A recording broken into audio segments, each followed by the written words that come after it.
अब देखो यार, अगर तुम लोग ब्लड लाइन के फैन हो तो ये वीडियो तुम्हारे लिए होने वाले गए, क्योंकि गाइज ब्लड लाइन का मेंबर रियल लाइफ के अंदर गायब हो चुका है। डब्ल्यूडब्ल्यूई में सीएम पंक के एमएसजी को मेन इवेंट करने को लेकर सीएम पंक का काफी बड़ा स्टेटमेंट आ रहा है। डब्ल्यूडब्ल्यूई के एनएक्सटी के टीवी 14 होने को लेकर डब्ल्यूडब्ल्यूई ने ऑफिशियल अनाउंसमेंट कर दी गए। तो गाइज वहीं एनएक्सटी के ऊपर मेजर डेब्यू को लेकर शॉन माइकल का काफी बड़ा स्टेटमेंट आ चुका है। तो गाइज चलिए बिना किसी देरी के शुरू करते हैं इस वीडियो को, और सबसे पहले बात करेंगे आर्गुएबली डब्ल्यूडब्ल्यूई की सबसे popular faction the bloodline की। गाइज यहाँ पर ये बात तो हम सभी लोगों को मालूम है कि ब्लड लाइन मॉडर्न एरा में डब्ल्यूडब्ल्यूई की सबसे पॉपुलर फैक्शन है, और इस फैक्शन के अंदर बेसिकली यहाँ पर अनाई फैमिली के रेसलर्स को लाया जाता है। और डब्ल्यूडब्ल्यूई के ब्लड लाइन के ऊपर originally Roman Reigns, Jimmy Uso, Jey Uso और सोलो सकवा के ब्लड लाइन को फॉर्म करने के बाद अब यहाँ पर जेकब फातू, तमा तोंगा और तोंगा लुआ जैसे रेसलर ब्लड लाइन को रिप्रेजेंट कर रहे गए। और अब यहाँ पर ब्लड लाइन के रियल लाइफ को लेकर डब्ल्यूडब्ल्यूई के अंदर एक बड़ी ट्रेजेडी हो गई है।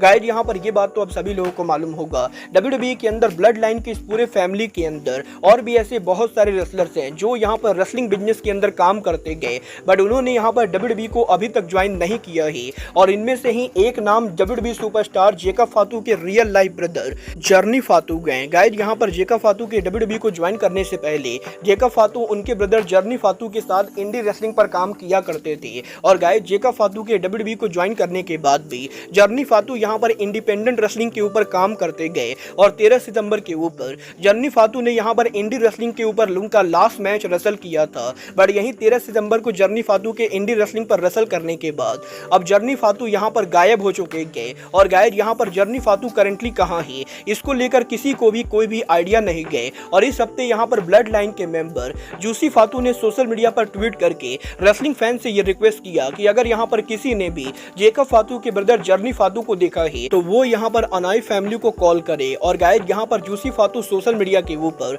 अब यहाँ पर रेसलिंग फैंस की मदद से जेकब फातू के ब्रदर जर्नी फातू को खोजने की कोशिश कर रहे गए। और जूसी फातू ने सोशल मीडिया के ऊपर #फाइंड जर्नी फातू को लेकर ट्रेंड भी चलाया है। वेल गाइज यहाँ पर जर्नी फातू असली में गायब हुए हैं या फिर ये सब कुछ स्टोरी लाइन है, ये यहाँ पर 100% अभी तक क्लियर नहीं गए। बट गाइज जिस तरीके से जूसी फातू सोशल मीडिया के ऊपर जेकब फातू के ब्रदर जर्नी फातू को लेकर फैंस से रिक्वेस्ट कर रहे गए, उसको देखकर तो यही लगता है कि सच में यहाँ पर जेकब फातू के ब्रदर जर्नी फातू करंटली यहाँ पर मिसिंग चल रहे गए। वेल गाइस देखना दिलचस्प होगा कि जर्नी फातू के इस पूरे केस का आगे क्या होता है। बट गाइस चलिए फिलहाल आगे बढ़ते हैं, बात करते हैं best in the world CM Punk की। वेल गाइस इस हफ्ते सीएम पंक के लेटेस्ट इंटरव्यू के ऊपर सीएम पंक ने डब्ल्यूडब्ल्यूई पर उनके अपकमिंग मैचेस को लेकर बात की, जहां पर सीएम पंक का ये कहना है कि डब्ल्यूडब्ल्यूई के अंदर ऐसे बहुत सारे ओल्ड एंड न्यू रेसलर्स थे जिनको पंक डब्ल्यूडब्ल्यूई के ऊपर फेस करना चाहते गए। और रे मस्टर्डियो, जॉन सीना, रेंडी ऑटम के अलावा डब्ल्यूडब्ल्यूई के अंदर गुंथर और लुडविग कैसी जैसे रेसलर्स को सीएम पंक डब्ल्यूडब्ल्यूई के ऊपर फेस करना चाहते गए।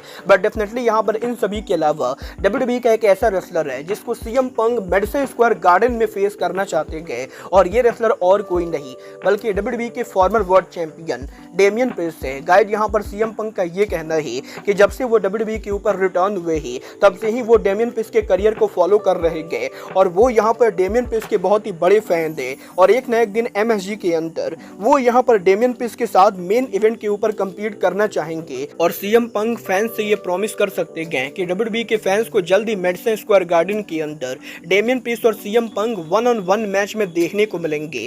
वेल आप यहाँ पर डेमियन प्रिंस और सीएम पंक का मैच देखना चाहते हो या नहीं, आप लोग मुझे कमेंट करके बताइए। बट गाइज चलिए फिलहाल आगे बढ़ते और बात करते हैं डब्ल्यूडब्ल्यूई के एनएक्सटी की। वेल गाइज बात करें अगर यहाँ पर एनएक्सटी की, तो गाइज ये बात तो मैं आपको ऑलरेडी बता चुका हूँ, डब्ल्यूडब्ल्यूई का एनएक्सटी शो इस हफ्ते से CW नेटवर्क पर मूव करने वाला है। और गाइज यहाँ पर CW नेटवर्क के ऊपर डब्ल्यूडब्ल्यूई के एनएक्सटी का पहला एपिसोड डब्ल्यूडब्ल्यूई परफॉर्मेंस सेंटर में ना करके बल्कि शिकागो में ऑल स्टेट अरीना में करने वाले गए, जहां सीएम पंक उनके होम टाउन पर एनएक्सटी पर अपीयर होंगे। और गाइज यहीं अब जब इस हफ्ते CW नेटवर्क के ऊपर एनएक्सटी का पहला शो आने वाला है, तो गाइज यहाँ पर CW नेटवर्क के ऊपर एनएक्सटी का शो किस एज को टारगेट करेगा, इसको लेकर काफी बड़ी अपडेट आ चुकी है। गाइज यहाँ पर ये बात तो हम सभी लोगों को मालूम है कि डब्ल्यूडब्ल्यूई के शो PG रेटेड होते गए, और गाइज मोस्टली यहाँ पर डब्ल्यूडब्ल्यूई के शो को बच्चे देखते गए, इसीलिए डब्ल्यूडब्ल्यूई के शो को PG रेटेड बनाया जाता है। बट अब यहाँ पर एनएक्सटी के CW पर मूव करने के बाद CW नेटवर्क करंटली ये एडवर्टाइज कर रही गए कि डब्ल्यूडब्ल्यूई का एनएक्सटी शो उनके नेटवर्क के ऊपर PG रेटेड ना होकर बल्कि यहाँ पर TV 14 होने वाला है। और जिस तरीके से डब्ल्यूडब्ल्यूई WWE के राइवल AEW कंपनी उनके शो को TV14 ब्रॉडकास्ट करती गए और AEW के शो पर रेसलर्स यहाँ पर टीवी पर गालियां देते गए, तो वहीं मैच के दौरान काफी सारा ब्लड होता है। उसी तरीके से अब यहाँ पर WWE का NXT शो भी TV14 होने वाला है और CW नेटवर्क करंटली ये एडवर्टाइज कर रही है कि CW पर NXT के पहले 2 एपिसोड पूरी तरह से TV14 होने वाले गए। बल देखना दिलचस्प होगा कि CW के ऊपर NXT के TV14 जाने के बाद NXT का शो कैसा होता है। बट गाइस जहां तक बात रही NXT के मूव करने की, तो गाइस क्योंकि अब यहां पर WWE का NXT शो CW नेटवर्क पर मूव कर रहा है, तो WWE के NXT के सेट डिजाइन को लेकर WWE कंपनी ऑफिशियल चेंज कर रही है। गाइस यहां पर ये बात तो मैं आपको ऑलरेडी बता चुका हूं कि NXT के जो पहले 2 एपिसोड होने वाले गए वो यहां पर WWE के परफॉर्मेंस सेंटर में ना होकर बल्कि आउटसाइड अरीना के अंदर होंगे और WWE के NXT के पहले 2 एपिसोड WWE शिकागो और सेंट लुइस के अंदर करेगी। और अब यहां पर NXT के ओरिजिनल सेट डिजाइन को लेकर WWE के परफॉर्मेंस सेंटर के अंदर मेजर चेंज हो रहा है। गाइस यहां पर फाइटफुल ने यह कंफर्म कर दिया है कि पिछले 2 साल से परफॉर्मेंस सेंटर के अंदर NXT के लिए WWE जो सेट डिजाइन यूज करती थी वो सेट डिजाइन अब यहां पर चेंज होने वाला है और करंटली यहां पर परफॉर्मेंस सेंटर के अंदर WWE के NXT के करंट सेट डिजाइन को हटाया जा रहा है और आने वाले 2 हफ्तों के अंदर परफॉर्मेंस सेंटर के अंदर एक नया सेट डिजाइन बिल्ड किया जाएगा जिसके ऊपर NXT यहां पर CW पर शो को ब्रॉडकास्ट करेगी। बल देखना दिलचस्प होगा कि NXT का नया सेट डिजाइन कैसा होता है।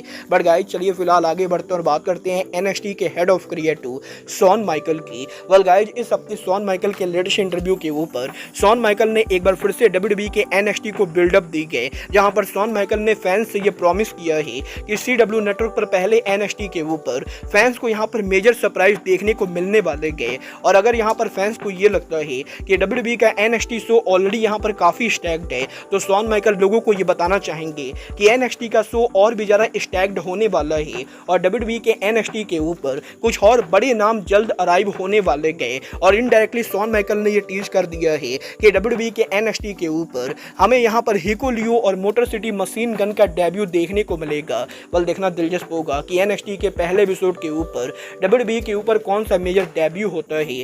बट गाइज अब आज के इस वीडियो में बस इतना ही।